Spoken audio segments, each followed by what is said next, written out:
Assalamualaikum warahmatullahi wabarakatuh. Waalaikumsalam warahmatullahi wabarakatuh. Pertama-tama, marilah kita panjatkan puji dan syukur atas rahmat dan hidayah Allah Subhanahu wa Ta'ala yang telah memberikan rahmat supaya kita dapat berkumpul di ruangan kelas ini.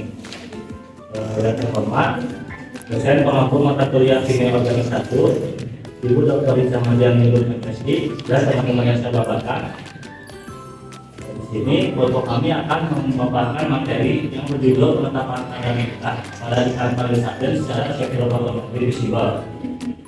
Adapun untuk anggota kelompoknya yang pertama Yura Kusuma, yang kedua Aima Syaida, yang ketiga Aiman Islamila, keempat Tulis Akianti, yang kelima Ipala Paridi, dan yang keenam Pria Ramadha. Untuk mempersingkat waktu, kita lakukan pemaparan materi saja. Untuk pendahuluan, ikan kaleng merupakan makanan identik dengan kemajuan dan pewarnaan makanan. Dalam proses pembuatannya, produsen sering kali menggunakan pengawet alami untuk menurunkan biaya produksi. Nitrat adalah zat yang digunakan sebagai pengawet makanan dan rasa gurih dalam daging dan ikan. Umumnya, zat ini terdapat di dalam makanan. Biasa digunakan untuk mempertahankan lemak ikan menjadi lebih cerah, mempercepat proses kering, dan antimikroba yang berpengaruh bakteriologis. Baik, selanjutnya yaitu kita akan memasuki membahas mengenai metode penelitian, di mana ada alat dan bahan. Alat yang digunakan meliputi spektrofotometri ultraviolet visible, rahasia analitis, labu tes ukur, gelas beker, corong, pipet volume, pipet tetes, bola aspirator, gelas ukur, kertas saring, wattman, dan blender.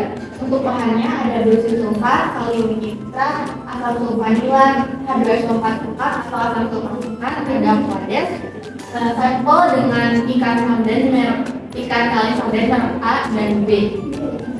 Next.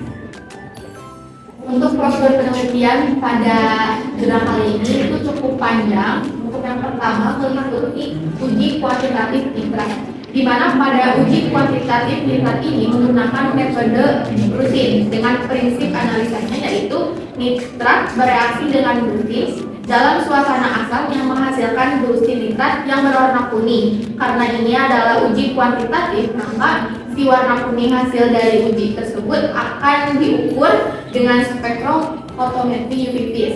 Lalu ada pembuatan kurva kalibrasi, dimulai dengan dibuat deretan kris standar dengan konsentrasi 0,0 ppm, 1,0 ppm, 3,0 ppm, 5,0 ppm, 7,0 ppm, dan 9,0 ppm.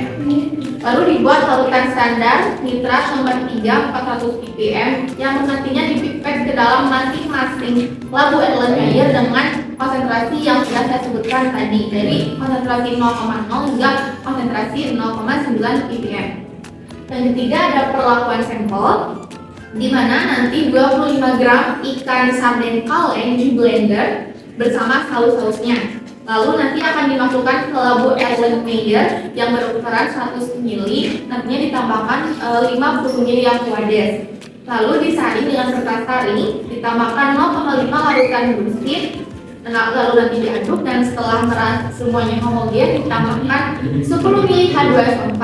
Nantinya dipindahkan ke labu ukur 100 ml secara kuantitatif, dan warnanya diukur, warna serapannya pakai spektrofotometri UV vis. Lalu nanti kan keluar adsorbensinya, nanti si adsorbensinya akan dicatat hasilnya.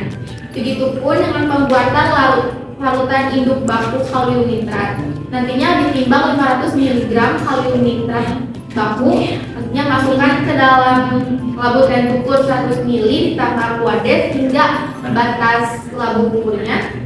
Lalu dikocok sampai larut, ditambahkan aquades, nanti sampai garis tanda yang sudah saya sebutkan tadi. Adapun prosedur penjalanan uji sama saja seperti prosedur yang membuat larutan baku nitrat. Lalu penentuan waktu kerja atau operating time itu diperoleh konsentrasi 4 mikrogram per mili. Diukur adsorbensinya pada panjang gelombang 435 nanometer dengan interval waktu 22 menit selama 20 menit. Yang selanjutnya ada KLT. KLT yaitu kromatografi lapis tipis.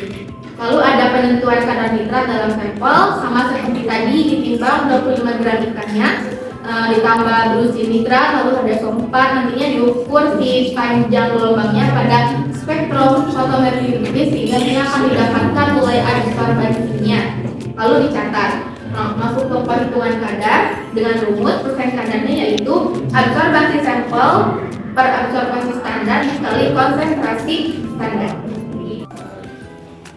Nah, selanjutnya kita akan ke hasil dan bahan ya. Yang pertama yaitu ada penentuan panjang gelombang maksimum nitrat. Serapan maksimum nitrat dalam Aquades menjadi pada panjang gelombang 435 nanometer. Panjang gelombang serapan maksimum yang menghasilkan kesalahan fotometrik terkecil yaitu berada pada nilai 0,4343. Untuk pengukuran panjang gelombang maksimum nitrat sebesar 4 mikrogram per mili dalam Aquades menunjukkan serapan sebesar 0,42320. Nah, untuk yang terakhir ada panjang gelombang maksimum yang diperoleh yaitu 435 nanometer. Hal itu sesuai dengan panjang gelombang dalam literatur. Selanjutnya ada hasil dari penentuan waktu kerja atau operating time. Nah, dari hasilnya yaitu waktu kerja dengan menggunakan lantan nitrat dengan konsentrasi 4 mikrogram per mili pada panjang gelombang 435 nanometer dengan selang waktu 2 menit selama 20 menit adalah pada menit ke-12 sampai ke-14 menit. Sehingga dapat disimpulkan bahwa pengukuran yang stabil selama 2 menit. Selanjutnya ada hasil dari prosedur penelitian penentuan linearitas kurva kalibrasi nitrat. Apa sih linearitas itu sendiri? Linearitas merupakan ukuran seberapa baik kurva kalibrasi yang menghubungkan antara referensi APD dengan konsentrasi X. Nah, dapat dilihat dari tabel tersebut pada penentuan kurva kalibrasi pada rentan konsentrasi 0,0 sampai 6 mikrogram per mili, hasil diperoleh menunjukkan hubungan yang linear antara serapan absorbansi dan konsentrasi. Baik, berikutnya yaitu tabel ketetapan kadar pada rata-rata nitrat pada ikan kaleng sarden. Nah, dari kedua merek tersebut kaleng A yaitu 0,000698% dan kaleng B yaitu 0,0045,3%. Dari kedua merek tersebut memenuhi standar nasional Indonesia karena keduanya tidak lebih dari 0,2%.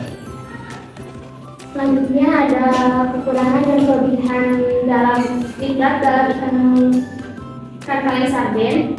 Yang pertama, kelebihan nitrat digunakan sebagai bahan pengawet alami untuk mencegah pertumbuhan bakteri yang merugikan dan memperpanjang masa simpan ikan kaleng sarden. Kekurangannya, potensi pembentukan nitrit, efek pada kesehatan bila memakan makanan yang menggunakan pengawet nitrat dapat menyebabkan hemoglobinemia, simptomatik atau penyakit blue baby syndrome dan faktor kolorektal. Adapun kebaruan dan solusi untuk dampak negatif, pengendalian proses reproduksi, penggunaan bahan tambahan alternatif. Sebelum masuk ke kesimpulan, ada yang ingin bertanya? Perkenalkan, nama saya Natasha Deva Yunia dari kelompok 3. Saya izin bertanya pada kelompok ini, apakah ada manfaat lain dari nitrat ini selain digunakan sebagai pengawet? Terima kasih. Saya mau bertanya, kan tadi kan nitrat dipakai untuk pengawetnya di ikan sarden. Nah, selain nitrat, apa sih yang bisa dipakai untuk sebagai pengawet selain nitrat? Baik, ini menjawab pertanyaan dari tadi yang tadi menanyakan adakah bahan tambahan lain selain nitrat yang dijadikan sebagai bahan pengawet untuk pembuatan ikan kaleng sarden. Jawabannya ada ya, di antaranya ada penggunaan asam nitrat. Jadi si atositrat itu adalah pengawet alami yang sering digunakan dalam makanan olahan. Itu juga ada asam sorbat, dia juga pengawet yang efektif terutama terhadap pertumbuhan jamur, ragi, dan beberapa jenis bakteri lainnya. Jadi biar awet dari tahan dari jamur bisa digunakan si asam sorbat ini untuk kayak misalkan bahan dari alaminya itu bisa pakai ekstrak bawang putih ataupun bawang merah. Jadi mereka memiliki sifat antimikroba yang akan menahan bakteri-bakteri atau mikrobakteri yang tumbuh dalam si ikan kaleng ikan sarden tersebut. Jadi apakah sudah puas atas jawabannya? Sudah.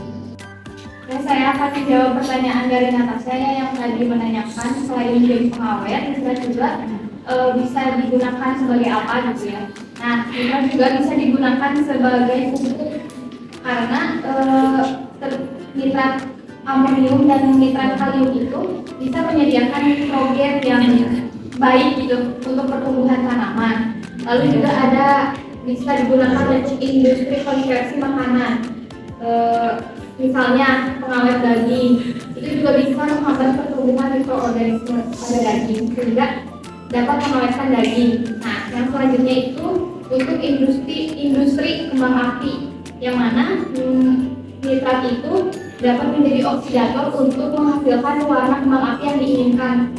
Dan yang terakhir itu ada nitrat bisa dijadikan bahan untuk peledak kimia juga obat-obatan. Mungkin segitu apakah cukup?